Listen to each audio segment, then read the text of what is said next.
ನಮಸ್ಕಾರ ಕಣ್ರಿ ಎಲ್ಲ ಕನ್ನಡಿಗರಿಗೂ. ನಾನು ಬಲ್ಕಿಂಗ್ ವೆಬ್ ಸೀರೀಸ್ನ 59ನೇ ದಿನ. ಇವತ್ತು ನಾನು ಟ್ರೈನ್ ಮಾಡ್ತಿರೋದು ನನ್ನ ಲೆಗ್ಸು. ಅದರಲ್ಲಿ ಒಂದು ದೊಡ್ಡ ಪ್ರಾಬ್ಲಮ್ ಏನು ಅಂತಂದರೆ, ಮೊನ್ನೆ ನಾನು ಬಸ್ ಹಿಡಿಯೋಕ್ಕೆ ಎಷ್ಟೋ ದಿನ ಆದಮೇಲೆ ಓಡಿದ್ದೆ, ತುಂಬ ಫೋರ್ಸಾಗಿ ಓಡಿದ್ದೆ. ಅದರಿಂದ ಏನಾಗಿದೆ ಅಂದರೆ, ಎಷ್ಟೋ ದಿನ ಆದಮೇಲೆ ಓಡಿದ್ನಲ್ಲ, ಸಡನ್ ಶಾಕು ಮಂಡಿಲಿ ಬಂದಿರೋದ್ರಿಂದ ನನ್ನ ಮಂಡಿ ಬೆಂಡೇ ಮಾಡೋಕ್ಕಾಗ್ತಿಲ್ಲ. ಆ ನೋವು ನಾನು ಮೊನ್ನೆ ಜಾಸ್ತಿ ಇತ್ತು, ನಿನ್ನೆ ಕಡಿಮೆ ಆಗಿಬಿಟ್ಟಿತ್ತು. ಇವತ್ತು ಚೂರಿನ ಜಾಸ್ತಿ ಆಗಿಬಿಟ್ಟಿದೆ. ಅದು ಏನಕ್ಕೆ ಅಂತ ಗೊತ್ತಾಗ್ತಾ ಇಲ್ಲ. ಸೊ ಇವತ್ತು ಲೆಗ್ ವರ್ಕೌಟ್ ಮಾಡೋ ಟೈಮ್ ಅಷ್ಟರಲ್ಲಿ ಇದು ವಾಸಿ ಆದರೆ ಸಾಕು, ಇಲ್ಲಾಂದರೆ ಚೂರು ಕಷ್ಟ ಆಗ್ಬೋದು. ಸೊ ಇದೇ ನೋಡಿ ನಮ್ದು ಇವತ್ತಿನ ಬೆಳಗ್ಗೆ ಮೇಲೂ ಇಲ್ಲೊಂದು 6 ಚಪಾತಿ ಮತ್ತು ಒಂದು ಅಂದಾಜಲ್ಲಿ 100 ಗ್ರಾಮ್ ಪನ್ನೀರ್ ಇದೆ. ಇದರಲ್ಲಿ ಕ್ಯಾಲರೀಸ್ ಲೆಕ್ಕ ಹಾಕಿದ್ರೆ 600 ಮೇಲೆ ಬರುತ್ತೆ. ಇದನ್ನೆಲ್ಲ ತಿಂದು ಮುಗಿಸಾದ್ಮೇಲೆ ನಾನು ಕಾಲೇಜ್ಗೆ ಹೋಗ್ತೀನಿ.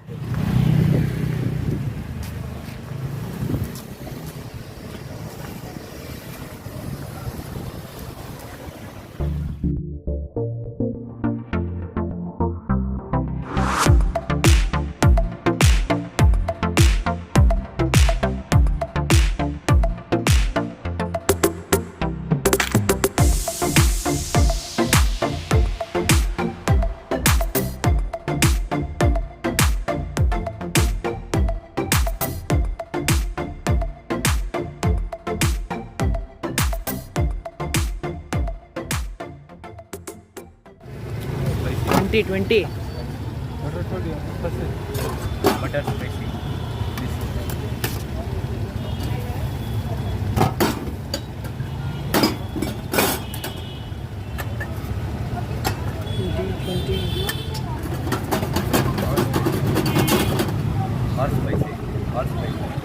ಕನ್ನಡದಲ್ಲಿ ಮಾತಾಡಲೇ.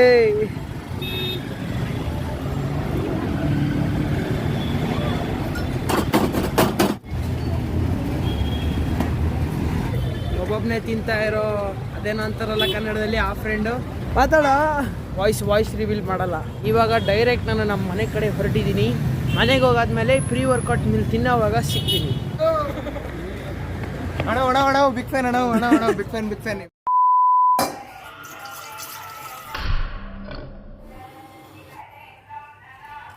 ಇವಾಗ ನಾನು ಪ್ರೀ ವರ್ಕೌಟ್ ಮೇಲ್ಗೆ ಏನು ತೊಗೊಳ್ತಾ ಇದ್ದೀನಿ ಅಂದರೆ, ಇದು ತುಂಬಾ ಸ್ಟ್ರಾಂಗು ಕಾಫಿ, ಬ್ಲ್ಯಾಕ್ ಕಾಫಿ. ಯಾಕಂದರೆ ಮೊದಲೆಲ್ಲ ಸಕ್ಕರೆ ಹಾಕೊಂಡು ಕುಡಿತಿದ್ದೆ. ನನ್ನ ಹೇಳ್ದಂಗೆ ಸಕ್ಕರೆ ಇನ್ಮೇಲೆ ಕಡಿಮೆ ಮಾಡಬೇಕು ಅಂತ ಈ ಬ್ಲ್ಯಾಕ್ ಕಾಫಿಗೆ ಒಂದೇ ಒಂದು ಹಿಡಿ ಕೂಡ, ಒಂದೇ ಒಂದು ಸ್ಪೂನ್ ಕೂಡ ನಾನು ಇದಕ್ಕೆ ಸಕ್ಕರೆ ಹಾಕಿಲ್ಲ. ಅದಾದ್ಮೇಲೆ ನೆನ್ನೆ ನಾನು ಕಡಲೆ ತಿಂದಲ್ಲ ಒಂದು 100 ಗ್ರಾಮು, ಅದಕ್ಕೆ ನಾನು ಮೊಸರು ಹಾಕೊಂಡಿದ್ದೆ. ಇವತ್ತು ನಾನು ಮೊಸರು ಹಾಕಿಲ್ಲ, ಡೈರೆಕ್ಟು ಈ ಕಡಲೆನೇ ಹಂಗೆ ತಿಂತಾ ಇದ್ದೀನಿ. ಚೂರು ಸಪ್ಪೆ ಆಗ್ಬಾರ್ದು ಅಂತ ಚೂರು ಉಪ್ಪು ಹಾಕೊಂಡಿದ್ದೀನಿ ಅಷ್ಟೇ. ಇದೇ ನಂದು ಇವತ್ತಿನ ಪ್ರೀ ವರ್ಕೌಟ್ ಮೀಲು. ಒಳ್ಳೆ ಎನರ್ಜಿ ಸಿಗುತ್ತೆ ಎಕ್ಸಸೈಸ್ ಮಾಡುವಾಗ. ಏನ್ ಪಾಯಿಂಟ್ ಏನಂದರೆ, ಇವತ್ತು ನಾನು ಟ್ರೈನ್ ಮಾಡ್ತೀನಿ ನನ್ನ ಲೆಗ್ಸು. ನಾನು ಮಾಡೋದು ಇವತ್ತು 4 ಎಕ್ಸಸೈಸು. ಮೊದಲೇದಾಗಿ ಸ್ಕ್ವಾಟ್ಸ್ ಮಾಡ್ತೀನಿ. ಇಲ್ಲಿ ಮನೇಲಿ ಇದ್ದಿದ್ದು 12 kg ಇದು ಬಾರ್ಬಲ್ ಇದೆಯಲ್ಲ, ಅದರಲ್ಲಿ ನಾನು ರೆಪ್ಸ್ ಅಂದರೆ 25 to 50 ರೆಪ್ಸ್ ಹೋಗ್ಬಿಡ್ತಿದ್ದೆ. ಅದರಲ್ಲಿ ಅಷ್ಟು ಕೆಪಾಸಿಟಿ ಇತ್ತು ನನಗೆ. 11 kg ಬಾರ್ಬಲಲ್ಲೇ ಅಷ್ಟು ಮಾಡ್ತಿದ್ದೆ. ನನ್ನ ಅಂದಾಜು ಏನು ಅಂದರೆ, ಟೈಮ್ ಅಂಡ್ ಅಟೆನ್ಷನ್ ನಾನು ಏನಾದರೂ ಯೂಸ್ ಮಾಡಿದೆ ಅಂತಂದರೆ ಪಕ್ಕ 30 ಇಲ್ಲ 40 kg ನನ್ನ ಕೆಪಾಸಿಟಿ ಇರುತ್ತೆ ಸ್ಕ್ವಾಟ್ಸ್ ಅಲ್ಲಿ ಮಾಡುವಾಗ. ಕಡಿಮೆನೆ 40 to 50 kg ನಾನು ಫಸ್ಟ್ ಟ್ರೈ ಮಾಡ್ತೀನಿ ಸ್ಕ್ವಾಟ್ಸು. ಅದಾದ್ಮೇಲೆ 2ನೇ ಎಕ್ಸಸೈಸು ಲೆಗ್ ಪ್ರೆಸ್ಸು, ಅದಾದ 3ನೇ ಎಕ್ಸಸೈಸು ಲೆಗ್ ಎಕ್ಸ್ಟೆನ್ಷನ್ನು. ಹಂಗೆ ಲೆಗ್ ಎಕ್ಸ್ಟೆನ್ಷನ್ ಥರನೇ ಉಲ್ಟಾ ಮಲ್ಕೊಂಡು ಹ್ಯಾಮ್ಸ್ಟ್ರಿಂಗ್ಸ್ಗೊಂದು ಮಾಡ್ತಾರೆ. ಆ ಎಕ್ಸಸೈಸ್ನ ಏನಂತಾರೆ ಅಂತ ಗೊತ್ತಿಲ್ಲ. ಹ್ಯಾಮ್ಸ್ಟ್ರಿಂಗ್ಸ್ ಎಕ್ಸ್ಟೆನ್ಷನ್ ಅಂತಾರೆ, ಏನೋ ಗೊತ್ತಿಲ್ಲ. ಹ್ಯಾಮ್ಸ್ಟ್ರಿಂಗ್ಸ್ ಪ್ರೆಸ್ ಏನೋ ಅನ್ಬೋದು, ಆ ಎಕ್ಸಸೈಸ್ನ ಗೊತ್ತಿಲ್ಲ ನನಗೆ ಅದನ್ನ ಏನಂತಾರೆ ಅಂತ. ಅದೊಂದು ಎಕ್ಸಸೈಸು. ಅದಾದ 5ನೇ ಎಕ್ಸಸೈಸ್ ಕಡೆಗೆ ಬಂದರೆ ಕಾಫ್ ರೇಸಸ್, ಹಿಂಗೆ ಕುತ್ಕೊಂಡು ಇಲ್ಲಿ ಏನೋ ಒಂಥರ ಸಪೋರ್ಟ್ ಥರ ಬರುತ್ತೆ, ಹಿಂಗೆ ರೇಸ್ ಮಾಡ್ತಾರೆ, ಅದು ಒಂದು ಎಕ್ಸಸೈಸು. ಅದು ಎಲ್ಲಾದ್ರೂ 3 ರಿಂದ 4 ಸೆಟ್ ಮಾಡ್ತೀನಿ. ಎಲ್ಲ ಎಕ್ಸಸೈಸು ಫೇಲ್ಯೂರ್ ತಲುಪಕ್ಕೆ ಟ್ರೈ ಮಾಡ್ತೀನಿ. ಸೊ ಇವಾಗ ನಾನು ಡೈರೆಕ್ಟ್ ನಿಮಗೆ ಜಿಮ್ಗೆ ಹೋಗ್ತಾ ಇಲ್ಲ ಜಿಮ್ಗೆ ಹೋಗೋರು ಮಗನು ಈ ಲೋಫರ್ ನನ್ನ ಮಕ್ಳು ಇವರಿಬ್ರು ಸೇರ್ಕೊಂಡು ನಮ್ಮ ಹೊಟ್ಟೆ ಎಷ್ಟು ಉರ್ಸ್ತಾವ್ರು. ನಮ್ಮ ಮುಂಚೆ ಪ್ರೀ ವರ್ಕೌಟ್ ಮೀಲು ಅನ್ನನೋ ಕಾಳು ತಿಂದರೆ ಇವನಿಲ್ಲಿ ಬೋಂಡ ತಿಂತವನೆ. ನಮ್ಮ ಏರಿಯಾದ ಹಳೇ ಬೋಂಡ ಅಂಗಡಿ ಅಲ್ಲ ಅಣ್ಣ, ನನಗೆ ಬೇಡ, ನೀವು ಒಬ್ಬನೇ ತಿನ್ನಲ್ಲ. ನಾನು ಚೀಟ್ ಮಾಡಲ್ಲ. ನೋಡಿದ್ರೆ ನನಗೂ ತಿನ್ಬೇಕು ಅನಿಸ್ತೈತೆ, ಆದರೆ ತಿನ್ನಲ್ಲ. ಮಾಡ್ತಾಯಿದ್ದೀನಿ ಡರ್ಟಿ ಬಲ್ಕಿಂಗು, ಆದರೆ ಈ ರೇಂಜಿಗೆ ಡರ್ಟಿ ಬಲ್ಕಿಂಗ್ ಮಾಡಲ್ಲ. ತಿಂದರೆ ಒಂದು ಸ್ಲೈಸ್ ಕೇಕೋ ಏನೋ ತಿನ್ಬಿಡ್ಬೋದು. ಈ ಥರ ಬೋಂಡಾ ಬಜ್ಜಿಗಳು ಬಲ್ಕಿಂಗ್ ಅಲ್ವಾ, ತಿನ್ನೋ ಪರವಾಗಿಲ್ಲ, ಏನಾಗಲ್ಲ. ನಮ್ಮದು ಗಡ್ಡೆ ಇದೆ, ಫುಲ್ಲು ಬ್ಲಾಕ್ ಮಾಡಬೇಕು ಅಂತ ಅಂದ್ಕೊಂಡಿದ್ದೀನಿ. ಇವನು ಮೊದಲೇ ಕಲಾವಿದ, ಆಯಿಲ್ ಐಟಮ್ ತಿನ್ನೋನು. ಅದು ಲೆಗ್ ಡೇ ಬೇರೆ. ಲೆಗ್ ಡೇ ಮಾಡೋವಾಗ ಮೊದಲೇ ತುಂಬ ತಲೆ ತಿರುಗುತ್ತೆ. ಅದನ್ನು ಬೇರೆ ಹೊಟ್ಟೆ ಕಾಲಿದೆ ಅಂತ ಇಲ್ಲ, ಇನ್ನೂ ಎಷ್ಟು ತಲೆ ತಿರುಗುತ್ತೋ ಅವನಿಗೆ ಗೊತ್ತಾಗುತ್ತೆ. ನಾನು ಕೊಡೋ ಅಡ್ವೈಸ್ ಏನು ಅಂತಂದರೆ, ಲೆಗ್ ಡೇ ಯಾವತ್ತೇ ಇದ್ರು ಮುಂಚೆ ಮುಂಚೆ 1 ಅವರ್ ಮುಂಚೆ ಏನಾದರೂ ತಿಂತೀವಿ ತಿಂದಾಗ ನೀವು ಏನು ಐಟಮ್ ತಿನ್ನಬೇಕು ಅನ್ನೋದನ್ನ ತಲೆಯಲ್ಲಿ ಇಟ್ಕೊಳ್ತೀನಿ. ನೀವು ತಿನ್ನಬೇಕು ಅಂದರೆ ರೈಸು ಆ ಥರ ಕಾರ್ಬ್ಸ್ನ ತುಂಬ ತಿನ್ನಿ. ಇವಾಗ 300 ಗ್ರಾಮ್ಸು ಹಂಗೆ ರೈಸ್ ತಿಂದರೆ ನಿಮ್ಗೆ ಅದರಲ್ಲಿ 100 to 120 ಗ್ರಾಮ್ಸ್ ಏನೋ ಕಾರ್ಬ್ ಸಿಕ್ಬಿಡುತ್ತೆ. ಸೊ ಈ ಪೆಕ್ರ ತಿನ್ನಂಗೆ ಬೋಂಡಾ ಬಜ್ಜಿಗಳೆಲ್ಲ ತಿನ್ನಕ್ಕೆ ಹೋಗ್ಬೇಡಿ. ಆಯಿಲ್ ಐಟಮ್ ತಿಂದಷ್ಟು ಅಷ್ಟೇ ನಿಮಗೆ ಡಿಸಿ ಅಂತಾರಲ್ಲ ಆ ಥರ ಫೀಲ್ ಆಗುತ್ತೆ. ಒಂಥರ ಏನೋ ಒಂಥರ ಸುಸ್ತು ಫೀಲ್ ಆಗುತ್ತೆ. ಇಲ್ಲಿಂದ ಕರೆಕ್ಟಾಗಿ ನಮ್ಮ ಇಲ್ಲಿಂದ ಒಂದು 400 ಮೀಟ್ರ್ ಇದೆ. ನಮ್ಮ ಮನೆಯಿಂದ ಇಲ್ಲಿ ಗಣೇಶನ ದೇವಸ್ಥಾನ ಗಂಟೆ 600 ಮೀಟ್ರು, ಆಮೇಲೆ ತಿರ್ಗಾ ಗಣೇಶನ ದೇವಸ್ಥಾನದಿಂದ ಗಂಟೆ 600 ಮೀಟ್ರು, ಕರೆಕ್ಟಾಗಿ 1200 ಮೀಟ್ರು ಅಂದರೆ 1.25 ಕಿಲೋಮೀಟ್ರು. ಈಗ 600 ಮೀಟ್ರ್ ಆಲ್ರೆಡಿ ನಡೆದೈತೆ, ಇನ್ನು 400 ಮೀಟ್ರಿಂದ ಹಂಗೆ ಉಳಿದಿದೆ. ಹಂಗೆ ನಡೀತಾ ನಮ್ಮ ಹೊಟ್ಟೆಲಿ ಏನು ತಿಂದಿರ್ತೀವಲ್ಲ ಅದು ಡೈಜೆಸ್ಟ್ ಆಗಿ ಕಾರ್ಬ್ಸ್ ಬ್ರೇಕ್ ಡೌನ್ ಆಗಿ ಗ್ಲೈಕೋಜನಾಗಿ ಕನ್ವರ್ಟ್ ಆಗುತ್ತೆ. ಸೊ ಇವಾಗ ನನಗಂತೂ ಒಳ್ಳೆ ಎನರ್ಜಿ ಸಿಕ್ಕಿದೆ. ಯಾವುದೋ ಹುಡುಗಿನ ನೋಡ್ಬಿಟ್ಟು ಹಿಂಗೆ ಆಡ್ತಾವನೀಗ. ಸೊ ನಾನು ಕಾಣದಂತೆ ಮಾಯವಾದಳೋ ನಮ್ಮ ಶಿವ ಕೈಲಾಸ ಸೇರಿಕೊಂಡ.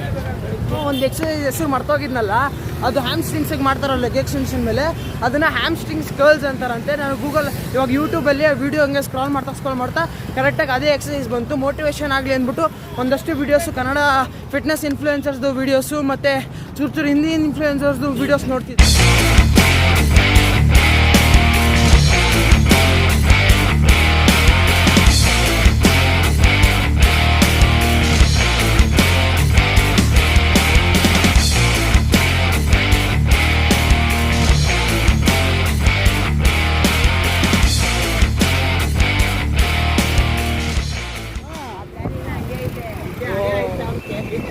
ನಮ್ಮ ಹತ್ರ ಕಾಸು ನಾವು ಎಲ್ಲೇ ಬೇಗ ಮಾಡಿಲ್ಲ, ನಾವು ಬಿಟ್ಬಿಟ್ಟು ಹೊಂಟೋಗ್ತೀವಿ ಅಂತ ಅಂದ್ಕೊಂಡು 500 ರೂಪಾಯಿ ಅಲ್ಲೇ ಕೊಟ್ಕೊಡ್ತಾ ಇದ್ರಿ ನೀವು. 500 ರೂಪಾಯಿ ಕೊಟ್ಟಿದ್ದೀವಲ್ಲ ಅಂತೆಲ್ಲಾದ್ರೂ ಜಾಯ್ನ್ ಆಗಬೇಕಿತ್ತು. 2000 ತಿಂಗಳಿಗೆ ಕಾಣಿಸ್ತಾ ಇದೆಯಲ್ಲ, ಇಲ್ಲೊಂದು ಲೈಟು ಮತ್ತು ಇಲ್ಲೊಂದು ಲೈಟ್ ಇದೆಯಲ್ಲ, ಅದೇ ನಮ್ಮ ಹಳೆ ಮನೆ. ನೀವು ನಂದು ಹಳೆ ವೀಡಿಯೋಸ್ ಏನಾದರೂ ನೋಡಿದರೆ, ನಾನು ಆವಾಗ ಒಂದು ಸೆಕೆಂಡ್ ವೀಡಿಯೋ ನನ್ನ ಯೂಟ್ಯೂಬಲ್ಲಿರೋ ಸೆಕೆಂಡ್ ಶಾರ್ಟ್ ವೀಡಿಯೋಯಲ್ಲಿ ಒಂದು ಎಡಿಟ್ ಮಾಡಿದ್ದೀನಿ. ನಾನು ಹಿಂಗೆ ಸ್ಕಿನ್ನಿ ಅಂತ ಬುಲಿ ಆಗಿದ್ದೆ, ಅದಾದಮೇಲೆ ನಾನು ಹಿಂಗೆ ಟ್ರಾನ್ಸ್ಫಾರ್ಮ್ ಆಗಿದ್ದೀನಿ ಅಂತ ವೀಡಿಯೋ, ಮತ್ತು ಫಸ್ಟ್ ಸ್ಟಾರ್ಟಿಂಗ್ 4 ವೀಡಿಯೋಸ್ ಇದೆಯಲ್ಲ ಅದು ಇದೇ ಮನೇಲಿ ಆಗಿದ್ದು. ಅದಾದಮೇಲೆ ಮನೆ ಚೇಂಜ್ ಆಗಿತ್ತು, ಅಲ್ಲಿಂದ ನಾನು ಇಂಬ್ಯಾಲೆನ್ಸ್ ಲೀನ್ ಬರೋದು ಫಸ್ಟ್ ಡೇ ಮಾಡಿದ್ದು. ಸೊ ಇಲ್ಲಿ ನಾನು ಎಕ್ಸಸೈಸ್ನ ಕ್ಲೀನಾಗಿ ಸ್ಟಾರ್ಟ್ ಮಾಡಿ 2 ಇಯರ್ಸ್ ಆಗಿದೆ. ನಾನು ಏನಾದರೂ ನಾನು ಎಕ್ಸಸೈಸ್ ಹಿಸ್ಟ್ರಿನ ತೆಗೆದೆ ಅಂದರೆ ನಾನು 2 ಇಯರ್ಸ್ ಅಲ್ಲ, ನಾನು 4 ಇಯರ್ಸಿಂದ ನಾನು ಎಕ್ಸಸೈಸ್ನ ಮಾಡ್ತಾಯಿದ್ದೀನಿ. ಸೊ ಮಧ್ಯದಲ್ಲಿ 1 ಇಯರ್ 1.5 ಇಯರ್ ಗ್ಯಾಪ್ ಇತ್ತು. ಯಾಕಂದರೆ ಲಾಕ್ಡೌನ್ ಟೈಮಲ್ಲಿ ನಾನು ಅವಾಗ ತುಂಬ ಚಿಕ್ಕವನು, 6th ಸ್ಟ್ಯಾಂಡರ್ಡು. ನಾನು ಆವಾಗಲಿಂದ ಬಾಡಿ ಮಾಡಬೇಕು ಅಂತ ಚಿಕ್ಕ ವಯಸ್ಸಿಂದ ತುಂಬಾ ಆಸೆ. ಅದಕ್ಕೆ ನಾನು ಏನು ಮಾಡಿದ್ದು, ಯೂಟ್ಯೂಬಲ್ಲಿ ಆವಾಗ ವೀಡಿಯೋ ನೋಡಿಕೊಂಡು, ನಮ್ಮ ಮನೆ ಆವಾಗ ತುಂಬ ಹಳೆ ಮನೆ, ಆ ಮನೆಯಲ್ಲಿ ಒಂದು ಟೆರೆಸ್ ಇತ್ತು. ಆ ಟೆರೆಸಲ್ಲಿ ನಾನು ಎಲ್ಲ ಜಿಮ್ ಎಕ್ವಿಪ್ಮೆಂಟ್ಸ್ ಮಾಡಿಕೊಂಡು ಅಲ್ಲೇ ನಾನು ಟ್ರೈನಿಂಗ್ನ ಮಾಡ್ತಾಯಿದ್ದೆ. ಸೊ ಅದೇನೋ ಫೇಲ್ಯೂರ್ ಗಂಟೆ ಹೋಗ್ತಿಲ್ಲ, ಸುಮ್ಮನೆ ಏನೋ ಒಂದು ಅನಿಸ್ತಾ ಇತ್ತು, ಹಾಗೆ ನಾನು ಟ್ರೈನಿಂಗ್ ಮಾಡ್ಕೊಳ್ತಾ ಇದ್ದೆ. ಸೊ ಅದಂತ ಲೆಕ್ಕ ಬರೋಲ್ಲ, ಇಲ್ಲಿಂದ ಮಾಡಿದ್ದೆ 2 ಇಯರ್ಸ್ ಲೆಕ್ಕ ಬರೋದು. ಓ ಶಿಟ್, ರೋಡ್ ಬ್ಲಾಕ್ ಆಗಿಬಿಟ್ಟಿದೆ. ಛೆ ಯೂ ಟರ್ನ್ ತೊಗೊಳ್ಳೋಣ. ನಾನು ಎಲ್ಲಿದ್ದೆ, ನಾನು ಹೇಳ್ತಾ ಇದ್ದಿದ್ದೇನು ಅಂದರೆ ನನ್ನ ವರ್ಕೌಟ್ ಹಿಸ್ಟ್ರಿ. ಸೊ ನಾನು ಹೇಳೋದೇನೆಂದರೆ, ನನ್ನ ವರ್ಕೌಟ್ ಹಿಸ್ಟ್ರಿನ ನಾನು ಏನಾದರೂ ಇವಾಗ ತೆಗೆದೆ ಅಂದರೆ ಕಂಪ್ಲೀಟಾಗಿ ಅದ್ರ ಮೇಲೆ ಒಂದು ಡೈರೆಕ್ಟ್ ಫುಲ್ಲು ಡೆಡಿಕೇಟೆಡ್ ವೀಡಿಯೋನೇ ಒಂದಾಗುತ್ತೆ. 10 ನಿಮಿಷ 12 ನಿಮಿಷ ಆಗಿಬಿಡುತ್ತೆ. ಅದು ಕಟ್ ಪೇಸ್ಟ್ ಎಲ್ಲ ಮಾಡಿ ಎಡಿಟಿಂಗ್ ಮಾಡಿದ್ರು 12 ನಿಮಿಷ ಪಕ್ಕ ಅದು ನಾನು ವರ್ಕೌಟ್ ಹಿಸ್ಟ್ರಿ ಬಗ್ಗೆ ತೆಗೆದ್ರೆ ಹಾಗೇ ಆಗುತ್ತೆ. ಅದು ನಾನು ಒಬ್ಬನಿಗೆಲ್ಲ ಪರ್ಟಿಕ್ಯುಲರಾಗಿ ಎಲ್ಲರ ಮೇಲೂ ಡಿಪೆಂಡ್ ಆಗುತ್ತೆ. ಸೊ ಒಂದು ದಿನ ಅದ್ರ ಮೇಲೆ ಡೆಡಿಕೇಟೆಡ್ ವೀಡಿಯೋ ಮಾಡೋಣ. ಇವತ್ತಿನ ವೀಡಿಯೋ ಅಂತೂ ಇಲ್ಲೇ ಮುಗೀತು. ಓಕೆನಾ, ಮುಂಚೆ ಹೈಲೈಟ್ಸ್ ನೋಡ್ಕೊಂಡು